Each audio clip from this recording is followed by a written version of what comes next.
দেবীনগর ঈদগাহের মাঠ আমি অন্তত 10 বার পরিবর্তন করতে চেয়েছি। বলেছি চলেন আশেপাশের বাড়ি কিনে নিয়ে এটা বড় করি, বলেছি চলেন এটা বিক্রি করে দিয়ে মাঠে নদীর ঘাটে বড় একটা ঈদের মাঠ তৈরি করি, কেউ সাড়া দেয় না। কোথায় রহস্য? বলেছি দেবীনগরে মাদ্রাসার জমি বিক্রি করে দেওয়া হোক, বাইরে 10 বিঘে জমি কিনে মাদ্রাসা তৈরি করব। কোথায় সমস্যা আমি বুঝতে পারি না। সমস্যা নিয়ে আপনি দুনিয়া থেকে চলে যান, এভাবেই থেকে যান। কেন আমি এভাবে আগাতে পারি না? আপনি চান না যেই যায় আমার সামনে সেই বলে নিজের জন্য তো কিছু করেন না, যা দেবীনগরের জন্য তো কিছু করেন না, চাঁপাইনবাবগঞ্জের জন্য তো কিছু করেন না। আমি টিকতেই পারি না, তো আমি করব কি? আমি তো এখানে টিকতেই পারি না। আমি যদি কালকে ঈদের মাঠে দেবীনগরে উপস্থিত হই, বড় বড় হুজুর তারাই নাকি ঈদের মাঠে কথা বলবে, তা আমি তো ওখানে পুঁটির মাছ ফেউসা, তা আমি আর কি করব? ওই হিসাবই করে না, পড়তে না জেনে বলছো ইমাম, তা আমি কি করতে পারি? করো যাও। এই তো অবস্থা আমি দেখতে পাচ্ছি। আমার এখানে হিংসার কিছু নেই, আপনি মনে কিছু নেবেন না। আপনার ওপর আমার ভালোবাসার অভাব নেই। কি বলতে চান কালকে ছেড়ে চলে যান, বাকিটা আমি দেখবো ইনশাআল্লাহ। কিভাবে করা লাগে সেটা আমি দেখবো, ঈদের মাঠ কিভাবে করা লাগে সেটা আমি দেখবো ইনশাআল্লাহ। আপনি আমাকে পরামর্শ দিবেন, অন্য কিছু করা লাগবে না, বাকি আমি দেখবো ইনশাআল্লাহ। জাতির যদি রাস্তাঘাট করে দিতে না পারি, জাতির যদি স্কুল কলেজ করে দিতে না পারি, জাতিকে চূড়ান্ত সঠিক ধর্ম দিতে পারবো ইনশাআল্লাহ। ধর্মের ব্যাপারে জাতিকে ফাঁকি দিয়ে পরকাল হারাতে রাজি নই। প্রতিষ্ঠান গড়তে পারি, আপনাকে গড়ে দেখাবো ইনশাআল্লাহ। আমি আপনার সাথে অদাবদ্ধ, জাতির সাথে অদাবদ্ধ। সম্মানিত দিনী ভাই বোন, বলছিলাম বিপদ 3টি। এক, এই যে সারেবুল খমুরা, যখন আপনি নেশাদার দ্রব্য পান করবেন তখন 3টে বিপদ নেমে আসবে। ভূমিকম্প, সর হয়ে যাওয়া সকালে বানর, আর বিপদ। 2, জাহারাতিল কায়নাত, মেয়েরা যখন নাচবে, সব দোকানে মেয়ে নাচে, ঘন্টার ঘন্টা বসে থাকেন আপনি টুপি মাথায় দিয়ে, সব দোকানে মেয়ে নাচে, সব বাড়িতে মেয়ে নাচে। নবী বলছেন যেদিন মেয়েরা নাচবে সেই দিন এই 3টে বিপদ নেমে আসবে। ওয়াদারাবু বিল মাযিব, যেদিন বাদ্যযন্ত্র প্রকাশ পাবে, সব মোবাইলেই বাজনা বাজে, সব বাড়িতে বাজনা বাজে, সব দোকানেই বাজনা বাজে, দিব্যি দোকানে বাজনা বাজছে, টিভি চলছে, আর আপনি সেখানে বসে আছেন। আপনি বলছেন আমি 5 ওয়াক্ত সালাত আদায় করি, আপনি গ্রামের সর্দার, এগুলো বলছেন। আমি বলে গেলাম মধ্যে কিছু নিয়েন না, আপনি আমার ভাই, আপনি আপনার চাচা, আপনার স্বভাবই খারাপ, সেই জন্য এখানে বসে থাকেন। আমাদের গ্রামের ভাষায় আপনার খাসলত খারাপ। কেন আপনি এখানে বসে থাকবেন? এখানে ল্যাংটা মেয়ে নাচে। আল্লাহর নবীকে বলছেন, যাবের আল্লাহর নবী, হঠাৎ যদি আমার চোখটা বেটি ছেলের উপরে পড়ে যায়, মহিলার উপরে, তা আমি কি করবো? এটা জিজ্ঞাসা। হাদিস বুখারী মুসলিম।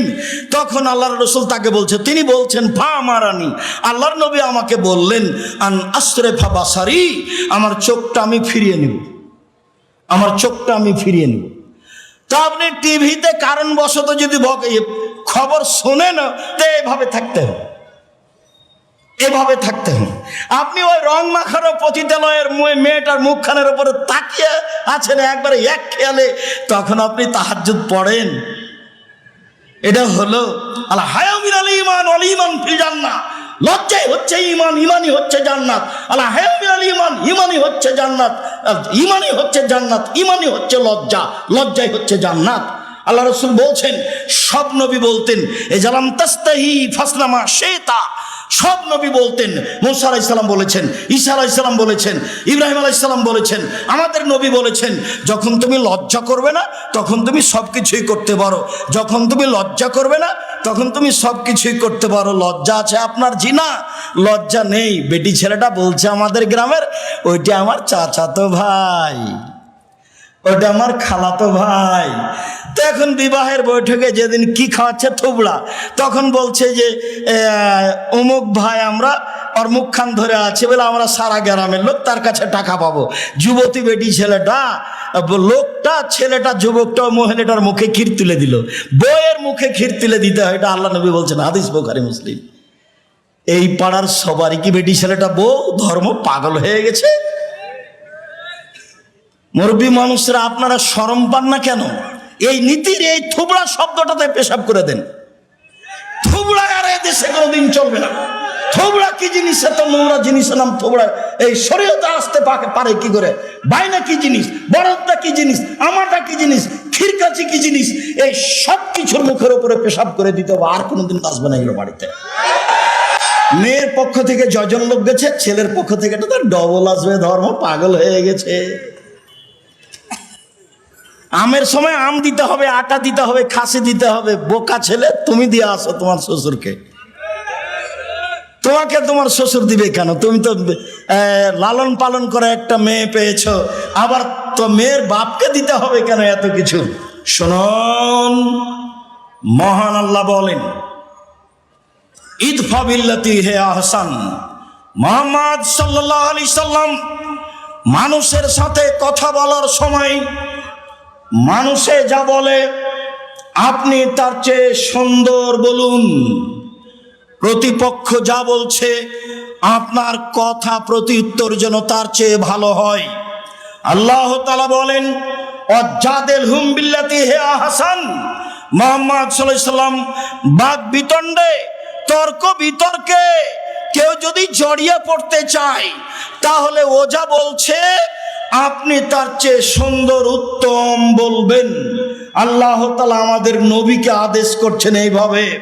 শুনুন, যত পুরুষ নারী আমার সামনে আছেন, আপনাকে বলছি, মহিলা মানুষ আপনার যা আছে, আপনার ননদ আছে, আজ থেকে ননদে চোখ দেখিয়ে মন খারাপ করে যেটা বলেছে আপনি তার উত্তর দিতে পাবেন না। দিলে আপনি বলবেন, আপা কি বলছেন, এটা হচ্ছে আর একটা ভালো বলেন, এই কথা বলবেন আপনি। হ্যাঁ, আমার স্বামী উপার্জন করে, তুমি আমায় এভাবে বলো? মানে আমার স্বামীর উপার্জনে খাও, তুমি আমার ননদ, তুমি এভাবে কথা বলো কেন? একবারে ঘর থেকে বের করে দেব। এই নোংরা চরিত্র ত্যাগ করতে হবে। গন্ডগোল বড় জায়ের কারণে হয়েছে। আজকেই ভোর হতে হতে ছোট যাকে বড় জায়ের হাত ধরে ক্ষমা নিতে হবে। আপা, বুবু, যা হয়েছে হয়েছে, ভুল হয়েছে, আমাকে মাফ করেন। গন্ডগোল কার কারণে হয়েছে? বড় জায়ের কারণে হয়েছে। ছোট জাই বড় জায়ের হাত ধরে ক্ষমা নিবে, এটাই নিয়ম। গন্ডগোল বড় ভাইয়ের কারণে হয়েছে, একদিনও কথা বলে না। আমাদের গ্রামের ঘটনার নাম বলছি না। বাপ মরে গেছে, তখন গন্ডগোল করে জমি ভাগ করে করতে ঢেঁকিটা কেটে ভাগ করে নিয়েছে। তো ঢেঁকিটা কেটে ভাগ করে নিলে কি হবে? কিছু হতে পারে। স্বভাব কেন এরকম? ছাড় শিখতে হবে, ছাড় দেওয়া শিখতে হবে। বড় ভাই নিয়েছে, আচ্ছা ভাই আপনি যেভাবে মনে করেন সেভাবে ভাগ করে দেন। এই কথাটা বললে তোমার কি হয়? যখন আমি রংপুর, দিনাজপুর, লালমিরহাট, নীলফামারী, কুড়িগ্রাম, পঞ্চগড়, ঠাকুরগাঁ, গাইবান্ধা, জয়পুরহাট এইসব ডিস্ট্রিক্টে যাই, তখন আমি বলি যে তোমার বাপকে যদি আমি কুকুর শ্রীগালের চেয়ে খারাপ প্রমাণ করতে না পারি, বক্তব্য দিব না। কেন? এইসব ডিস্ট্রিক্টের লোকেরা বোনদেরকে জমি দেয় না, এরা শ্বশুর কাছে যৌতুক নেই। তো তোমার বাপকে যদি আমি কুকুর শ্রীগালের চেয়ে খারাপ মনে করতে না পারি, প্রমাণ করতে না পারি, বক্তব্য দিব না। আর তুমি তোমার আব্বাকে গিয়ে বলবা রাত্রে, আব্বা ভাগ্য নিয়ে এসেছি, আব্বা ভাগ্য ছেড়ে আসেনি। ভাগ্যে যদি জমিদারি থাকে জমিদারি করে খাবো, ভাগ্যে যদি ভিক্ষা করা থাকে ভিক্ষা করে খাবো, ফুফুর জমি খাবো না। এই কথা বলতে পারবা না? তো ছেলে বলে, হ্যাঁ অবশ্যই বলবো, অবশ্যই বলবো। কলা বিক্রি করে খেতে রাজি আছি, লোন নিয়ে নয়। চকলেট বিক্রি করে খেতে রাজি আছি, লোন নিয়ে নয়। ছোট থেকে ছোট, বড় থেকে বড় ব্যবসা করব সময়ের গতিতে। বড় ব্যবসায়ী হতে আমাকে মোটামুটি 30 থেকে 35 বছর সময় লাগবে। একদিনই হিরোইন কিনলাম, কলকাতায় বিক্রি করলাম, ঢাকায় রাতে রাতে ধনী হয়ে গেলাম। লোন নিয়ে ব্যবসা করলাম, এ ব্যবসা চলবে না। ভাইয়ের সাথে ভালো আচরণ, জায়ের সাথে ভালো আচরণ, বউয়ের সাথে ভালো করতে হবে, এ কথা আল্লাহ তাআলা বলেন। শুনুন দিনী ভাই বোন, এক খেলে চেয়ে থাকবেন, কথা অতীব গুরুত্বপূর্ণ। আমার দিনী বোনেরা যারা আছেন, যারা গেছে এসেছে, ঢং ঢং করে চলে গেছে, ঢং ঢং করে আপনি বসে থাকেন, আপনার গায়ের ওপর দিয়ে আর একজন চলে গেলে আপনি মুখ খুলবেন না। যাক, আপনার গায়ের ওপরে পা দিয়ে চলে গেছে, মুখ বন্ধ করে রাখেন, মুখ খুলবেন না। মুখ খুললেই বিপদ। আল্লাহর নবী বললেন, বাঁচার 3টে পথ, সমাজে ভালো হওয়ার 3টে পথ। 1, মুখখান বন্ধ রেখো, জাহান্নাম থেকে বেঁচে যাওয়া, সমাজে ভালো হয়ে যাওয়া। 2, জরুরি প্রয়োজন ছাড়া বাড়ি ত্যাগ করবা না। জাহান্নাম থেকে বেঁচে যাওয়া, সমাজে ভালো হয়ে যাওয়া। 3, লেবগালা খাতে পাপের জন্য কাঁদো, পাপের জন্য কাঁদো রাতে, গভীর রাতে, তাহলে আল্লাহর কাছে ভালো হয়ে যাওয়া, জান্নাত পেয়ে যাওয়া, আর সমাজের লোক তোমাকে ভালোবাসবে। কাঁদলে জান্নাত হবেই। আল্লাহর নবী বলেন 3 শ্রেণীর চক্ষু জাহান্নাম দেখবে না, 3 শ্রেণীর মানুষ জান্নাতে যাবেই যাবেই যাবে। 1 শ্রেণীর মানুষ বাকাত মিন খাসিয়াতিল্লাহ, যে আল্লাহর ভয়ে কাঁদে সে জান্নাতে যাবে। 2, যে আল্লাহ রাস্তায় পাহারা দেয়, দিন ধর্মের কাজ করে, সে জান্নাতে যাবে। 3, গাজাতান মাহারিমিল্লাহ, অপর নারীকে দেখে চক্ষু নিচু করে যে, সে জান্নাতে যাবে। টিভির অবস্থা কি হবে? গার্লস স্কুলের অবস্থা কি হবে? আপনার মহিলা কলেজের অবস্থা কি হবে? বেগানা নারীকে দেখে চক্ষু নিচু করে যে, সে জান্নাতে যাবে যাবেই যাবে। আল্লাহ রাসূল বলছেন লা ইয়ালাজান নারার রাজুলু বাকামিন খাসিয়াতিল্লাহ হাত্তা ইয়ালাদা লাবানু ফি দারে। গাভীর বাঁট থেকে চাপ দিয়ে দুধ বের করে ভিতরে ঢোকানো যায় না, যেমন আল্লাহর ভয়ে কাঁদে যে সে জাহান্নামে যাবে না, তেমন গাভীর বাঁট থেকে, বাম থেকে, ওলান থেকে চাপ দিয়ে দুধ বের করে ভিতরে ঢোকানো যায় না, যেমন আল্লাহর ভয়ে কাঁদে যে সে জাহান্নামে যাবে না, তেমন সে জান্নাতে যাবেই যাবে। বলছিলাম মানুষের সাথে ভালো আচরণ করতে শিখুন। বলছিলাম ইবাদতের জগতে সবচেয়ে ভারী নেকির ইবাদত ভালো আচরণ। তাহাজ্জুদ পড়লে নেকি হবে, তবে সবচেয়ে ভারী নেকি হবে না। হজ করলে নেকি হবে, তবে সবচেয়ে ভারী নেকি হবে না। রমজান মাসে রমজানের সিয়াম পালন করলে এই নেকি, হজ করলে এই নেকি। আপনার দাড়ি পাল্লাই যত ভারী, ভালো চাল চলন, ভালো আচরণের নেকি আপনার দাড়ি পাল্লাই এর চেয়ে 1000 গুণ, লাখ গুণ বেশি ভারী। আমি একটা হাদিস আগে বলি, এক খেয়ালে চেয়ে থাকবেন, 19-20 হয় না যেন। এই ছেলেরা, আর একজনের গাও থেকে হাত নামিয়ে নাও, আমার দিকে চেয়ে থাকো। আবু দারদা রাদিয়াল্লাহু তাআলা আনহু বলেন, রাসূল সাল্লাল্লাহু আলাইহি সাল্লাম বলেছেন, ইন্না আসকালা শাইইন ইদা ফি মিজানিল মুমিনি ইয়াউমাল কিয়ামা খুলুকুন হাসান। মুমিন পুরুষ নারীর নেকির পাল্লাই সবচেয়ে যেটা ভারী নেকি রাখা হবে। মুমিন পুরুষ নারীর বিচারের মাঠে নেকির পাল্লাই সবচেয়ে যেটা ভারী নেকি রাখা হবে, সেটা হলো ভালো আচরণ, ভালো চাল চলন। লোকে বলে ছেলেটার স্বভাব ভালো, লোকে বলে ছেলেটার চাল চলন ভালো, এটাই হলো স্বভাব ভালো। লোকে বলে দুনিয়ার খারাপ, লোকে বলে শয়তান। ও দুমুখার কথা বলিও না তো, তাহলে তার চাল চলন খারাপ, এটা মানুষে বুঝে। আবার একটু বলি, এখানে একটা অটো দাঁড়িয়ে আছে, আমি বসে আছি, আর আপনি অটোতে উঠেছেন, উঠতেই লোকটা টান দিয়েছে, এখন আপনি আমার মুখের উপরে পড়ে গেছেন ব্যাগটা নিয়ে। তা আমি বললাম বসেন বসেন বসেন, কোনো সমস্যা নেই, বসেন। এইটা একটা আচরণ। আমি বললাম চোখ নাই, চোখ নাই, দেখতে পান না, এইভাবে উঠেন কেন, মানুষের গায়ের উপরে পড়ে যান, এটা একটা আচরণ। বলেন তো কোনটা ভালো? তাহলে মানুষ ভালোটা বুঝে। এইটার নেকি সবচেয়ে ভারী নেকি দাঁড়ি পাল্লাই। মনে রাখবেন, হিন্দুদের দাঁড়ি পাল্লা বিচারের মাঠে হবে না। কেন? তাদের নেকি নেই। ইহুদিদের দাঁড়ি পাল্লা বিচারের মাঠে হবে না। কেন? তাদের নেকি নেই। খ্রিস্টানদের দাঁড়ি পাল্লা বিচারের মাঠে হবে না। কেন? তাদের নেকি নেই। কাদিয়ানি, শিয়ে, এ আকীদার যারা, তাদের বিচারের মাঠে পাপ নেকি ওজন হবে না, কেননা তাদের নেকি নেই। আল্লাহ তাআলা বলছেন ওয়ায়ুখাযু বিন-নাওয়াসি ওয়াল আকদাম, তার পা এবং মাথা ধরে তাকে টেনে হেঁচড়ে জাহান্নামে নিক্ষেপ করা হবে, তার পাপ নেকি ওজন হবে না। যারা মুমিন পুরুষ নারী নেকি করেছে, পাপ করেছে, এদের পাপ নেকি ওজন হবে। একাধিক আয়াত, একাধিক হাদিস বলছিলাম, মনে রাখা ভালো হবে। বিচারের মাঠে সবচেয়ে ভারী নেকির ইবাদত হলো ভালো চালচলন, ভালো আচরণ।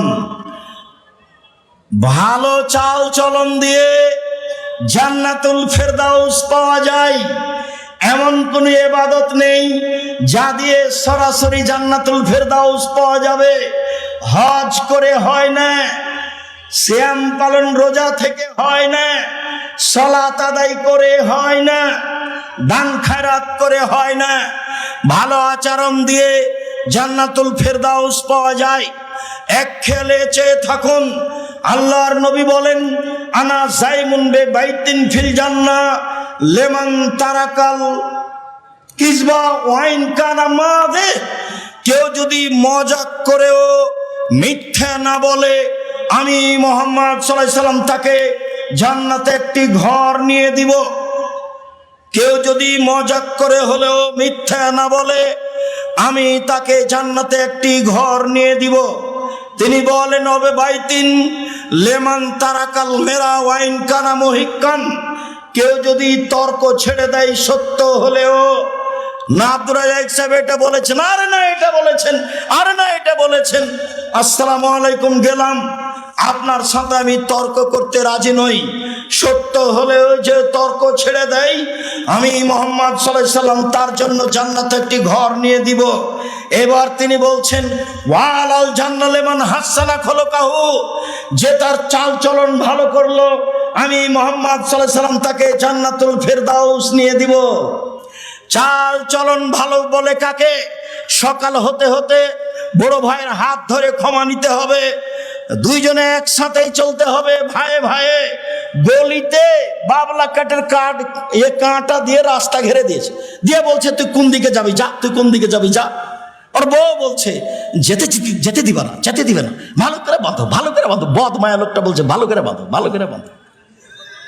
কত খাসলত খারাপ গায়দেল নিবি, সেই স্বামীকে এইভাবে বলছে। অবাক কথা, স্বামীকে এভাবে উদ্বুদ্ধ করছে অন্যায়ের পরে। এরপরে যদি এরকম কাজ করেন, সত্যি এরকম মহিলার উপরে গজব না চলো, একে তালাক দিয়ে দিন, একে বাড়িতে রাখা হবে। কি করে কথা বলতে পারে যে ভালো করে বেড়াতেন, ভালো করে বেড়াতেন, ও যেন বের হতে না পারে, ও যেন আমাকে গালি দেয়, আমাকে গালি দেয়, আমার গাছ সেম গাছটাকে ছাগল দিয়ে খাওয়াইয়ে দিয়ে আমাকে গালি দেয়। চাল চলন পরিবর্তন করতে হবে। দিয়ারে বাড়ি এদিকে দেখেন, এই ছেলে খেয়াল করো, তোমার বাপ যখন ধান কাটছিল আইল তো নাই, তো ফাঁড়ি দিচ্ছে, তো মাঝামাঝিতে একটা ধানের গোছ পড়েছে, এটা কি করবে তোমার বাপ? তোমার বাপ যদি এটা নিজের দিকে নিয়ে নেয়, তোমার বাপ জালেম। বড় বড় আলেম ওলামা বসে আছে, দেখো ফতোয়া দেখি কে ভাবে উল্টিয়ে দেয়।